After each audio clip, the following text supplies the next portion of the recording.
오늘날 많은 사람이 사진과 영상을 카메라로 찍습니다. 이전에는 여행 갈 때 필수품 중 하나가 카메라였죠. 그러나 요즘에는 이 무겁고 부피 큰 카메라 들고 여행하는 사람들이 많지 않습니다.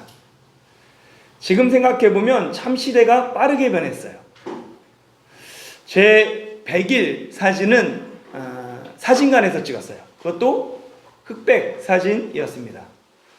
그리고 제가 학창 시절 때 그 모든 사진은 필름 카메라로 찍었죠.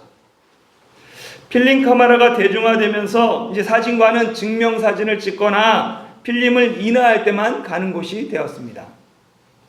이후 저와 달리 제 아이들의 사진은 대부분 디지털 카메라로 찍었습니다. 2000년대가 되면서 필름 카메라가 디지털 카메라로 대체되었죠. 필름 카메라와 디지털 카메라의 결정적인 차이는 필름의 유무입니다.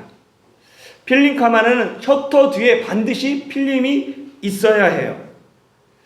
이 필름은 얇고 투명한 셀룰로이드나 폴리에스테르 등 빛에 민감한 화학물질을 위에 코팅한 그래서 그렇게 만듭니다.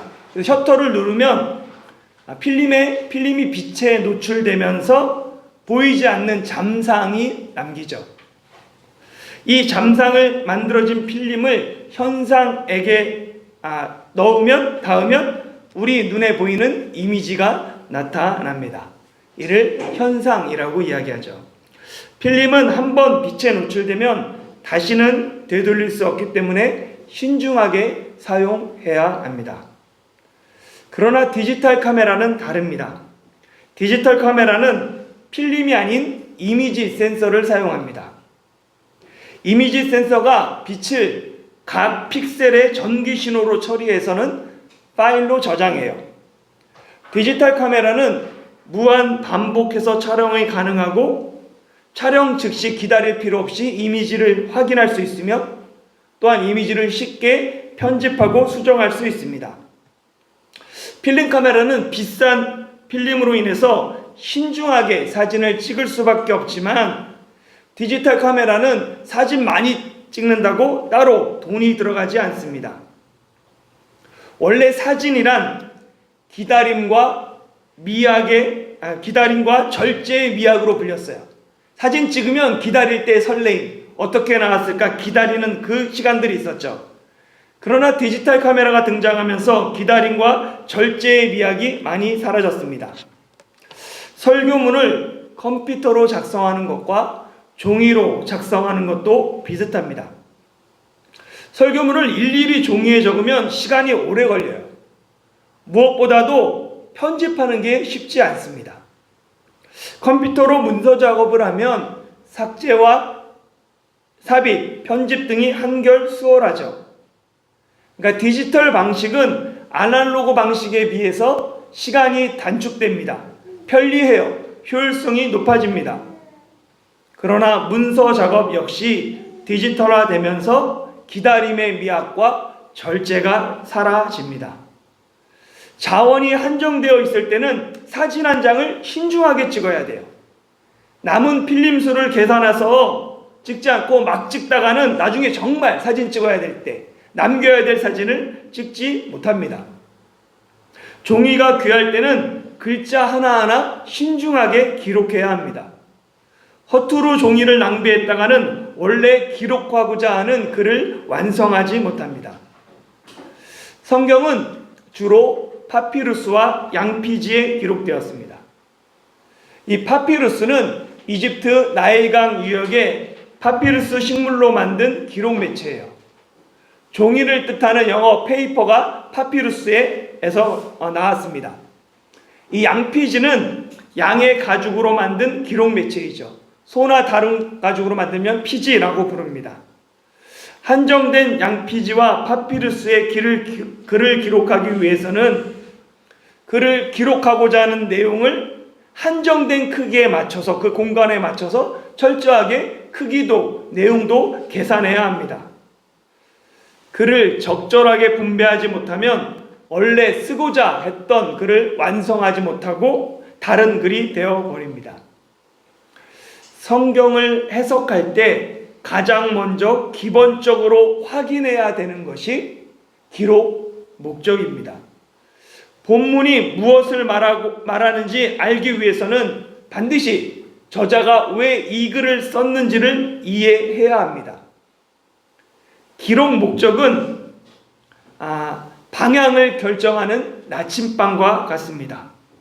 모든 성경은 하나님의 감동으로 된 것으로 시간과 공간을 초월하는 진리의 말씀이죠. 그러나 또한 성경은 특정 시대, 특정 독자들을 대상으로 그들에게 전달하고자 하는 분명한 메시지를 가지고 기록되었습니다.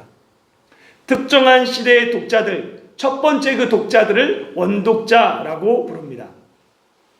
원독자에게 전달하고자 하는 본래의 목적을 알아야 시공간을 초월한 하나님의 말씀이 오늘날 우리에게 어떤 의미인지를 바르게 알 수 있습니다. 오늘부터 시작하는 마가복음 설교도 마찬가지예요. 이 마가복음의 기록 목적을 분명히 아는 것이 마가복음 해석에서 가장 중요합니다.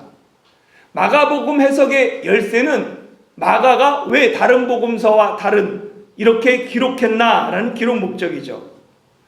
마가복음의 기록 목적을 알기 위해서는 마가복음이 언제 어떤 배경 가운데 기록되었는지를 먼저 살펴봐야 합니다. 마가복음은 복음서 4권 중에 가장 먼저 기록된 복음서입니다. 물론 학자에 따라서 마태복음이 가장 먼저 기록되었다라고 주장하는 학자들도 있어요. 그러나 마태복음 우선서를 주장하는 학자들은 소수입니다. 주류 학계는 대부분의 학자들은 마가복음 우선서를 지지합니다. 마가복음이 가장 먼저 기록되었고 이 마가복음을 토대로 마태복음과 누가복음이 기초자료로 사용이 되었다라는 것이 일반적인 의견입니다. 마가복음을 기록한 이 마가는 요한이라고 불리며 베드로의 동역자이고 또한 베드로의 통역자였습니다. 베드로가 헬라어를 못하기 때문에 헬라어 할 수 있는 사람이 필요했죠. 같이 데리고 다니면서 수행하는 그 역할을 마가가 했습니다. 그래서 마가는 베드로에게 들은 설교, 그 증언을 토대로 복음서를 기록합니다. 그게 마가복음이에요. 그러니까 기록은 마가가 했지만 마가복음의 원소스는 출처는 베드로입니다. 마가복음의 원독자, 첫 번째 독자는 로마에 있는 그리스도인들입니다. 마가복음에는 예수님 당시 그러니까 히브리 사람들이 사용했던 그 아람어가 생생하게 보존되어 있어요. 보면은 보아너게, 달리다금, 에바다, 고르반 이런 게 대부분 마가복음에 기록되어 있습니다. 그리고 거기 기록할 뿐만 아니라 아람어를 기록했으면 반드시 헬라어로 그것이 무엇을 뜻하는지도 기록하고 있습니다.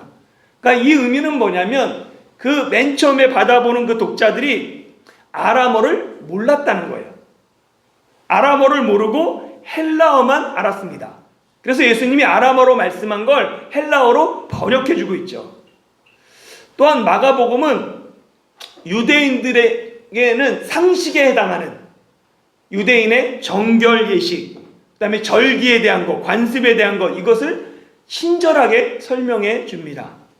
그러니까 이 마가복음의 원독자는 유대인이 아니었다는 거예요. 잘 몰랐다는 거예요. 왜 먹기 전에 손 씻어야 되는지, 왜 유월절이 무슨 절기인지 잘 몰랐습니다. 그러니까 유대인이 아닌 이방인을 의미합니다.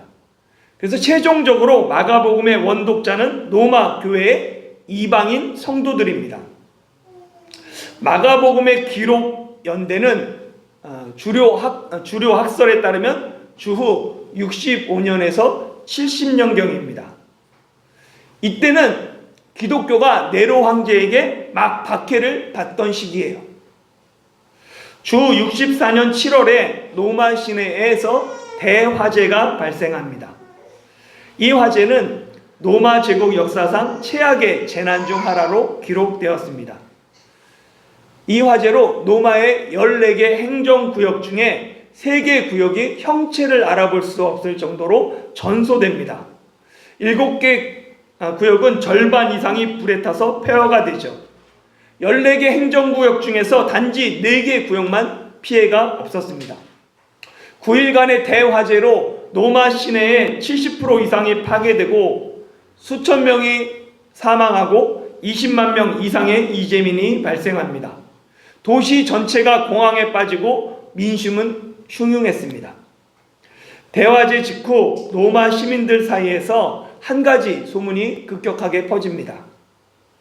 네로 왕제가 자신의 궁전을 새롭게 거대하게 짓기 위해서 터를 만들기 위해 노마의 9시가지에 불을 붙였다. 그리고 네로가 불타는 노마를 보면서 수금을 키면서 시를 켜고 노래를 불렀다라는 소문이 퍼집니다. 네로는 자신에게 쏟아지는 비난의 화살을 다른 쪽으로 돌려야 했습니다. 이에 네로는 당시 새롭게 부흥하고 있는 신흥 종교인 기독교를 희생양으로 삼습니다. 당시 기독교는 사회적 약자였어요. 노마의 신들을 부정하고 황제 숭배를 거부했기 때문에 반사회적 집단으로 오해받았습니다.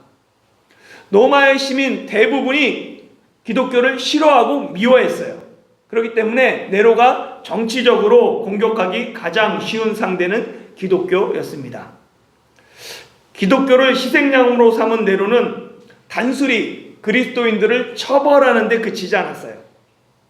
그리스도인들에게 짐승의 가죽을 씌워서 맹수에게 물려 죽게 하고 십자가에 못 박고는 그 몸에 불을 붙여서 정원의 횃불로 사용했습니다. 수많은 시민이 모인 콜로세움 원형 경기장에서 잔인하게 공개 처형하는 등 기독교 박해를 일종의 놀이처럼 유흥거리로 만들었습니다. 노마의 성도들은 예수 믿는다는 이유 하나만으로 체포되고 처형되었습니다. 국가의 대대적인 박해 속에서 신앙을 지킬 것인가 말 것인가 생사의 갈림길에 서 있는 노마교회 성도들을 위해 기록한 복음서가 마가복음입니다. 마가복음의 시대적 배경을 알고 마가복음을 읽으면 마가복음이 지금과는 다르게 읽힙니다. 마가복음은 단지 예수님의 사역과 교훈을 기록한 책이 아닙니다. 생사의 갈림길에서 나는 과연 어떤 선택을 할 것인가 그것을 결정해야 하는 책입니다. 마가복음 8장 34절에 누구든지 나를 따라오려거든 자기를 부인하고 자기 십자가를 지고 나를 따를 것이다 라는 이 예수님의 말씀은 실제 처형 도구인 십자가를 지고 예수님처럼 죽는 것을 의미합니다. 마가복음에서 제자도는 목숨이 걸린 일입니다.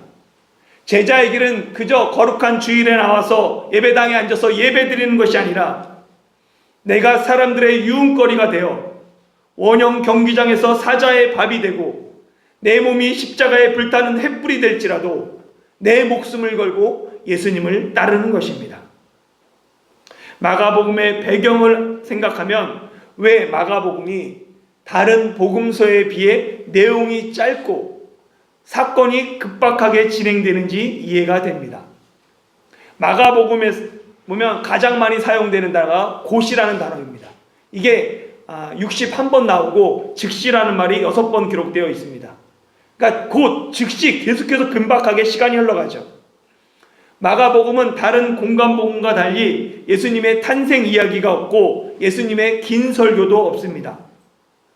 마가복음은 내일을 장담할 수 없는 노마교회 성도들에게 예수님을 길게 설명하지 않습니다.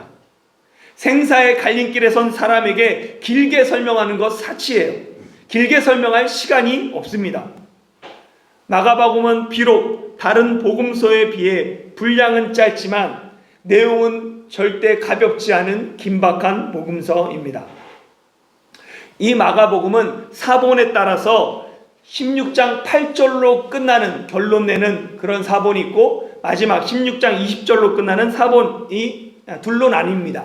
그러니까 이 마가복음의 결론은 두 가지 버전인 거예요. 첫 번째 버전은 뭐냐면 천사가 여자들에게 나타나서 예수님이 부활했다라는 소식을 전해요. 그런데 이 여자들이 무서워 벌벌 떨면서 아무 말도 아무에게 아무 말도 하지 못하더라. 이렇게 끝납니다. 어정쩡하게. 예수님은 믿으면 박해를 받고 죽을 수밖에 없는 그 시대 상황 속에서 너는 예수 부활을 전할 것인가? 믿을 것인가? 아니면 침묵할 것인가? 독자에게 질문하며 독자 스스로가 결정하는 열린 결말입니다. 마가복음은 독자 스스로 다음 이야기를 써내려가야 하는 열린 결말로 끝나요. 그럼 나는 어떻게 할 것인가? 두 번째 버전은 부활하신 예수님이 11제자에게 나타나셔서 그들의 믿음 없음, 그리고 그들의 마음이 완악함을 꾸짖습니다. 그리고 하늘로 올라가시면서 끝나죠. 마가복음은 처음부터 제자들의 무지와 어리석음을 기록합니다. 일반적으로 처음에 어리석고 무지하게 시작했으면 점점 나아지고 변화돼서 성장할 것을 기대하잖아요. 그런데 마가복음은 끝까지 제자들의 어리석음과 무지함을 적나라하게 기록합니다. 마가복음의 배경을 모를 때는 예수님이 부활하셨다라는 그 증인들의 말조차도 끝까지 믿지 못하는 제자들, 정말 어리석게 느껴집니다.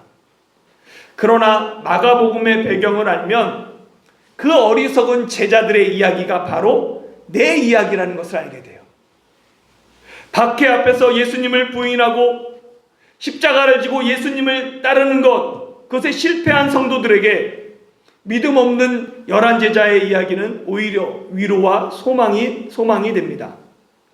마가복음은 예수님이 한없이 어리석은 제자들을 끝까지 포기하지 않는 이 결론을 통해서 비록 내가 실패하고 어리석을지라도 예수님은 여전히 나를 붙들고 계심에 감사하게 됩니다. 이것이 마가복음이 증언하는 복음입니다. 마가복음은 사람들이 기대하고 고대하던 성공 중심의 메시아가 아니라 십자가에 달려 고난받는 그리스도에게로 우리를 인도합니다. 내가 믿고 따르는 복음이 십자가의 복음인지 아니면 세상의 성공의 복음인지를 마가복음은 우리에게 질문합니다. 4개의 복음서 중 마태복음, 마가복음, 누가복음을 공관복음이라고 부르죠. 공통된 관점으로 예수님의 생애와 가르침을 기록했다 그래서 공관복음입니다. 공통된 관점으로 예수님을 기록했지만 복음서마다 독특한 특징이 있어요. 같지 않습니다. 이 마가복음은 그리스도를 고난받는 종으로 기록합니다. 지금 제가 가지고 있는 성경에 보면 마가복음을 고난받는 종의 책이라고 부제를 기록하고 있어요. 마가복음은 예수님을 고난받는 종으로 소개해요. 그래서 마가복음에는 예수님의 족보도 없고 탄생 기록도 없습니다. 왜냐하면 종이 족보가 없잖아요. 종이 생일도 없기 때문에 그렇습니다. 그렇게 생일을 축하해 주러 오는 목자도 동방박사들도 마가복음에는 없어요. 또한 마가복음은 예수님으로 종으로 오셨기 때문에 말로 회중들을 가르치는 말씀 사역을 최대한 자제합니다. 마태복음은 예수님의 가르침을 5개의 긴 설교를 뼈대로 해서 전체를 모세 오경처럼 배치합니다. 왜냐하면 마태복음은 유대인을 대상으로 기록한 복음서이기 때문에 그래요. 그래서 마태복음은 아브라함과 다윗의 자손 예수 그리스도의 족보로 복음서를 시작하죠. 많은 구약 인용을 통해서 예수님이 하나님이 말씀하신 메시아다, 그리스도다라는 것을 마태복음은 증언합니다.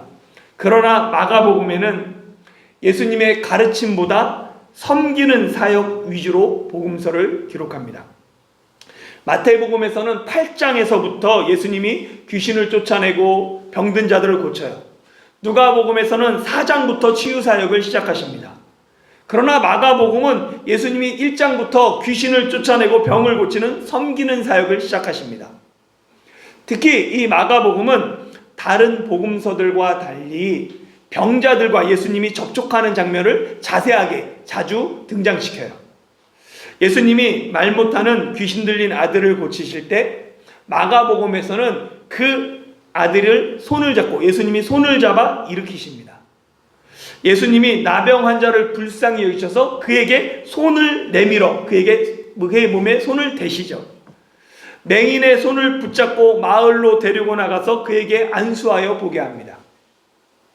어린아이를 축복할 때도 마가복음은 그 아이들을 안고 그들에게 안수하고 축복하십니다. 마가복음은 예수님을 섬김을 받는 왕이 아니라 굳은 일을 마다하지 않는 섬기는 종으로 묘사합니다. 오늘부터 시작하는 이 마가복음 설교를 통해 예수님이 누구신지, 예수님이 왜 고난을 받는 종으로 십자가를 지셨는지, 예수님을 따르는 제자도란 무엇인지, 진정한 복음의 의미는 무엇인지, 우리 신앙을 새롭게 점검하는 시간이 되기를 소망합니다. 함께 마가복음 1장 1절 한 목소리로 읽겠습니다. 네, 시작. 하나님의 아들 예수 그리스도의 복음의 시작이라. 아멘. 이 마가복음은 시작이라 라고 번역된 헬라어 아르케로 시작돼요. 요한복음 1장 1절 태초에 말씀이 계시니라 할 때 이 태초에도 같은 단어 아르케입니다. 히브리 성경을 헬라어 성경으로 처음 번역한 72역에서 창세기 1장 1절에 태초에 이것도 아르케로 번역했어요. 아르케는 시작을 의미합니다. 창세기가 창조의 시작으로 시작하는 것처럼 마가복음은 복음의 시작으로 시작합니다. 복음을 뜻하는 헬라어는 유앙겔리온이죠. 유앙겔리온은 원래 종교 언어가 아니라 정치, 사회 용어였어요. 그러니까 헬레니즘 시대 유앙겔리온은 승전보를 의미합니다. 전쟁이 일어나면 남자들은 다 전쟁터로 나가고 도시에는 노약자들과 여자들만 남아서 초조하게 소식을 기다립니다. 그때 멀리서 전령이 달려오면서 소리치죠. 우리가 승리했다. 그게 바로 유앙겔리온 복음이었습니다. 이 복음이 로마 시대가 되면서 황제의 생일, 황제가 또 새로운 황제가 즉위했을 때, 황제가 도시를 방문할 때 등과 같이 황제와 관련된 좋은 소식을 유앙겔리온이라고 불렀습니다. 마가복음은 그러니까 로마 시대에 로마 황제에게만 사용하던 이 단어를 1장 1절부터 예수님에게 사용합니다. 버젓이 황제가 살아있는데 예수님이 복음이다 라고 선언하는 것은 로마 제국과 황제에 대한 일종의 반역처럼 보입니다. 마가복음은 처음부터 로마 황제가 복음이 아니라 예수님이 복음이다 라고 선언합니다. 예수님이 복음이라는 이 마가복음의 선언은 네로 황제에게 핍박받고 있는 로마 교회 성도들에게 큰 도전이 됩니다. 네로가 복음인가? 아니면 예수님이 복음인가? 너는 누구를 복음으로 받아들이고 있는가? 창세기가 태초에 하나님이 천지를 창조하셨다는 선언으로 시작하는 것처럼 마가복음은 예수님이 복음임을 선언하며 시작합니다. 예수님이 복음이라는 선언에 동의하는 사람은 자기 목숨을 걸어야 합니다. 예수 믿는다는 것은 내 목숨을 예수님께 걸었다는 의미입니다. 사랑하는 성도 여러분, 예수님이 복음입니다. 예수님이 기름 부음 받은 그리스도시며 하나님의 아들이십니다. 로마 황제를 부르는 호칭 중 하나가 신의 아들이었습니다. 마가복음은 신의 아들이 로마 황제가 아니라 예수님이라고 밝히면서 세상의 권력자 앞에 정면으로 맞섭니다. 복음은 세상을 따르기보다 세상을 거스릅니다.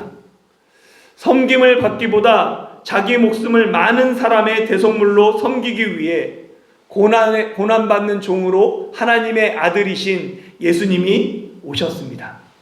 예수님의 오심이 BC와 AD를 나누는 역사의 기준점이 된 것처럼 복음의 시작이 내 인생의 기준점이 되는 저와 여러분이 되시길 예수님의 이름으로 축원합니다.